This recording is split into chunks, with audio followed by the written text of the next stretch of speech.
Assalamualaikum warahmatullahi wabarakatuh. Waalaikumsalam. Alhamdulillahi rabbil alamin. Wabihi nasta'inu ala umurid dunya waddin. Wassalatu wassalamu ala asrafil anbiya'i wal mursalin wa ala alihi wa sahbihi ajma'in. Amma ba'd. Hadirin rahimani wa rahimakumullah, kita bersyukur kepada Allah karena hari ini Allah Subhanahu wa taala membangkitkan kita kembali dari kematian kita yang sementara, dan kita dipanggil oleh Allah untuk menghadiri daripada sholat subuh berjamaah, di mana pahala sholat subuh berjamaah ini adalah melebihi daripada pahala orang yang sholat semalam suntuk.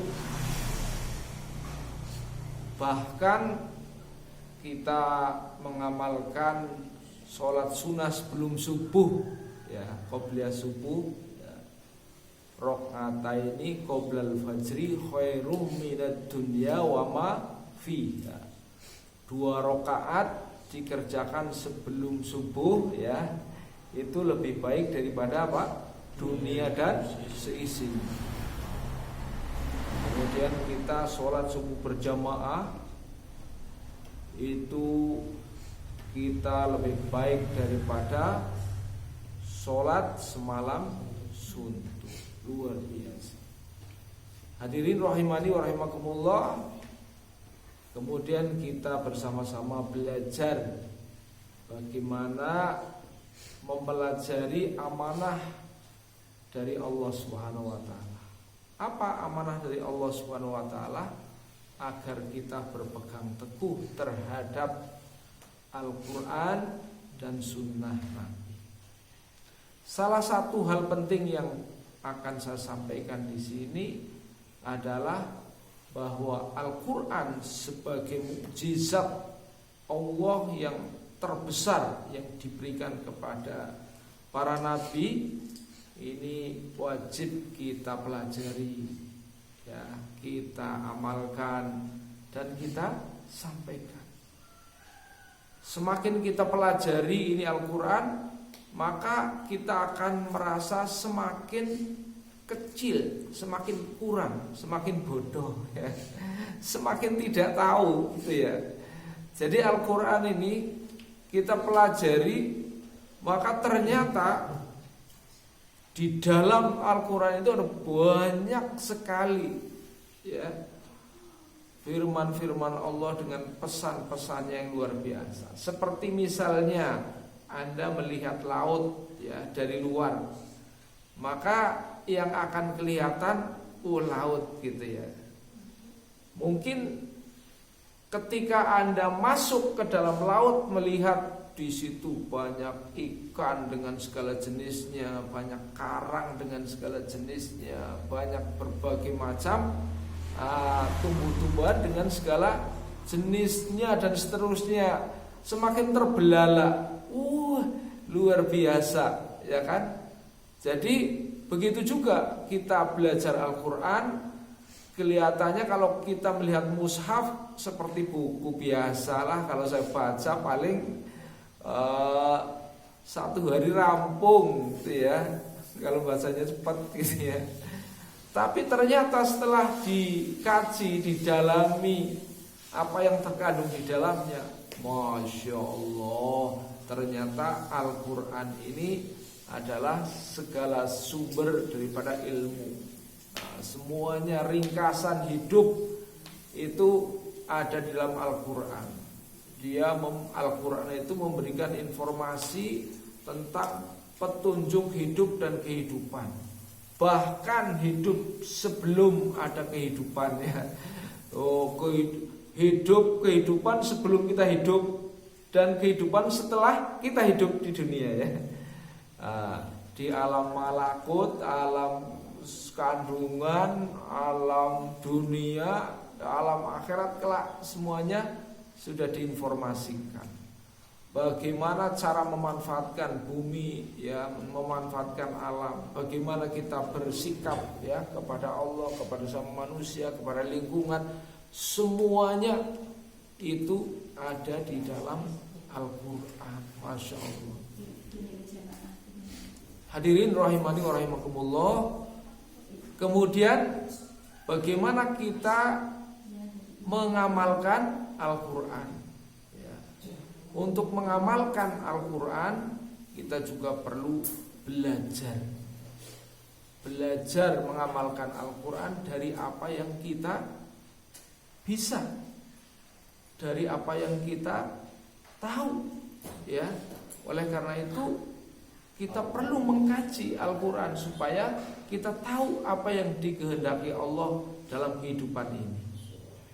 Nah, apabila ilmu yang kita tahu, ya, yang kita kaji dari Al-Quran itu kita amalkan, maka ada dua dampak penting, ya. Pertama, dampak terhadap diri sendiri, ya. Kita akan merasa hidup dengan tenang, ya, karena dituntun oleh Al-Quran, dijamin oleh Allah dengan kebenaran, ya. Yang kedua, Allah akan memberikan ilmu lain yang belum kita ketahui. Jadi Rasulullah SAW bersabda, "Man amila bima alima warasallahu ilma malam ya." Barang siapa yang mengamalkan ilmu yang sudah ia pelajari, ya, mengamalkan ilmu yang sudah ia ketahui, maka Allah Subhanahu wa taala akan memberikan ilmu yang belum dia ketahui. Jadi Allah Subhanahu wa taala akan memperluas daripada ilmunya, ya.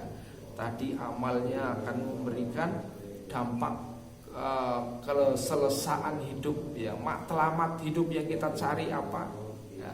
Kita mendapatkan ketenangan, juga Allah akan menambahkan wawasan hidup dan kehidupan kita semua. Kemudian tidak cukup kita amalkan sendiri, tapi bagaimana Al-Quran kita dakwahkan, ya.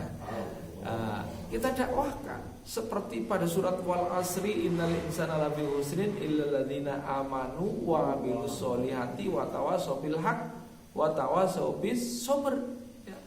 Yaitu kita beriman, ya, menuntut ilmu, mengamalkan dan mendakwahkan, kan gitu. Kemudian sabar.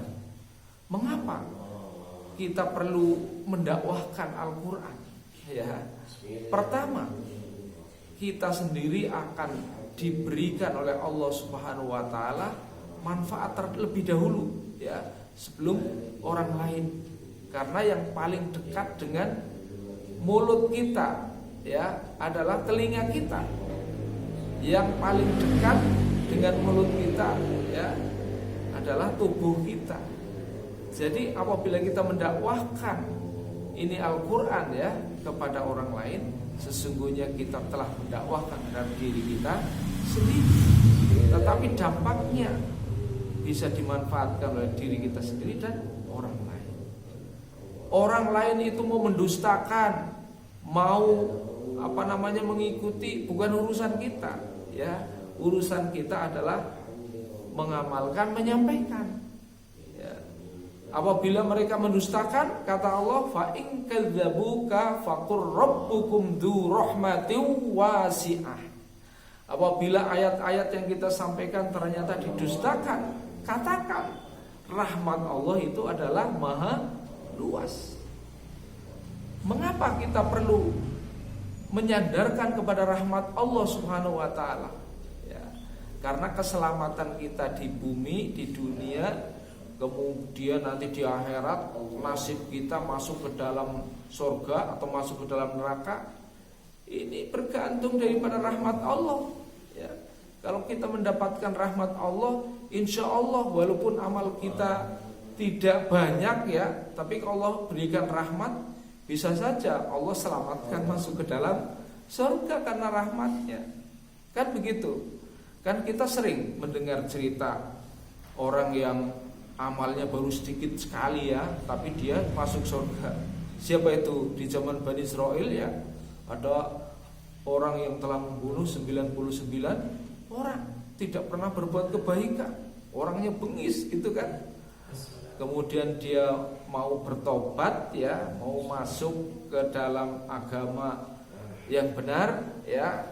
Kemudian dia bertanya dengan seorang rahib ya pada saat itu, apakah saya sudah membunuh 99 orang, apakah saya dapat masuk surga ya. Maka telah dijawab oleh rahib itu, surganya siapa itu? Surganya nenekmu apa gitu. Sudah membunuh 99 orang kok masuk surga. Maka ditebas dia lehernya. Sehingga Pak genap dia membunuh 100 orang. Kemudian apa? Dia mencari orang lagi untuk ditanya. Saya sudah membunuh 100 orang ini, apakah saya dapat masuk dalam surga? Maka orang yang ditanya ini adalah orang yang berilmu. Dia mengatakan, oh bisa, kamu taubat segera ini kepada Allah ya, dan kemudian kamu pindah, jangan berada di kampung itu terus gitu ya. Pindah di kampung sana gitu ya. Oh, dalam perjalanan tobatnya di tengah-tengah ternyata dia kepaduk ya, jatuh meninggal dunia. Nah, maka terjadi rebutan ya antara malaikat laknat dan malaikat rahmat ya. Malaikat laknat dia akan membawanya ke dalam neraka karena belum pernah berbuat baik ya. Kemudian malaikat rahmat ya, dia akan membawanya ke dalam surga karena dia dalam perjalanan taubat ya. Dia sudah bertobat ya, sedang dalam perjalanan hijrah kan gitu ya. Maka terjadi perang tanding ya antara malaikat itu rebutan itu. Akhirnya Allah perintahkan kepada Jibril untuk nengahi ya. Bagaimana cara nengahi? Ya malaikat Jibril coba diukur ya, dari mulai dia berangkat ya sampai ke kampung yang dituju. Kalau dia sudah mendekati kampung yang dituju, maka dia mendapatkan rahmat Allah Subhanahu wa taala, masuk ke dalam surga ya. Tapi kalau dia belum sampai kepada masih dekat dengan kampung yang ditinggalkan, maka dia masuk ke dalam neraka. Maka kemudian diukur. Setelah diukur ternyata dia lebih dekat kepada kampung yang dituju karena dia jatuh di tengah-tengah, tubuhnya sudah masuk ke batas kampung yang dituju kan gitu ya. Maka akhirnya dia mendapatkan rahmat Allah, diselamatkan dan masuk ke dalam surga. Masya Allah. Jadi rahmat Allah penting. Bahkan Allah sendiri berfirman, wa rahmati wasi'at kulla syai', dan rahmatku mencakup segala sesuatu. Nah, ini penting kita mencari rahmat Allah Subhanahu wa taala. Fa in kadzabuka faqur rabbukum dzu rahmatin wasi'ah wa la yuraddu ba'suhu 'anil qaumil mujrimin. Dan tidak pernah akan bisa menolak azab atau siksa orang-orang yang mujrimin. Mujrimin itu adalah orang-orang pendosa, orang yang ahlul maksiat, ahli dosa ya. Silahkan orang mendustakan ayat-ayat Allah, silahkan orang membuli orang-orang yang sedang berdakwah, ya kan? Tetapi ancaman Allah itu tidak akan bisa ditolak ya. Ada enggak orang yang bisa menolak ancaman Allah? Enggak bisa, ya kan? Kecuali dia bertobat kepada Allah Subhanahu wa taala, kembali kepada Allah Subhanahu wa taala. Nah, Allah dilawan. Sekarang orang ya banyak sekali ya yang merasa dirinya hebat, merasa dirinya besar, sampai pada ayat-ayat Allah saja didustakan, ditolak. Lah sekarang menahan kentut sehari saja bisa nggak kira-kira? Ya, mau sombong sama Allah, ya kan? Kalau orang mau sombong sama Allah, sekarang mau menahan kentut saja, jangan kentut satu hari, nggak bisa, ya kan? Sepele banget manusia itu kan lepas sekali. Kok sampai manusia dia menyepelekan daripada ayat-ayat Allah, mendustakan ayat Allah Subhanahu wa taala, maka sesungguhnya dia sangat remeh-temeh ya. Naudzubillah min dzalik ya. Apa makna hidup ini yang sementara di dunia ya.